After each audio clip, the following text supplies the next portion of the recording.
Dans un village isolé, niché entre des collines verdoyantes et des champs fertiles, vivait une jeune fille de 12 ans nommée Naya.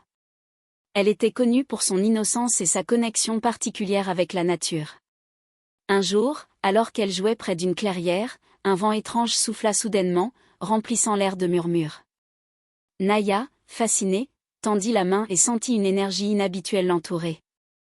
Les mois passèrent, et Naya commença à ressentir des changements inexplicables. Les anciens du village, inquiets, découvrirent qu'elle était enceinte, bien que cela semblait impossible.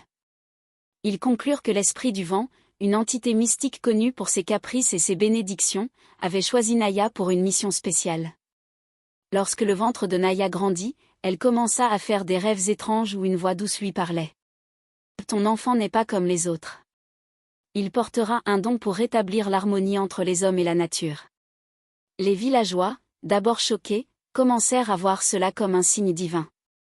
Mais avec cette bénédiction vinrent des épreuves. Les récoltes commencèrent à se faner, et les rivières s'asséchèrent. L'esprit du vent semblait tester la patience et la foi du village. Un soir, sous une pleine lune, Naya donna naissance à un garçon. L'enfant, nommé Zéphyr, avait une marque en forme de spirale sur le front, semblable à un tourbillon de vent. À son premier cri, un vent doux balaya le village, ramenant la vie aux champs et aux rivières. Les villageois comprirent alors que Zéphyr était un enfant du vent, un pont entre l'homme et les forces de la nature. Naya, bien que jeune, devint une protectrice et une guide pour son fils. Ensemble, ils enseignèrent au village comment vivre en harmonie avec la terre, apprenant à respecter et à écouter les esprits de la nature.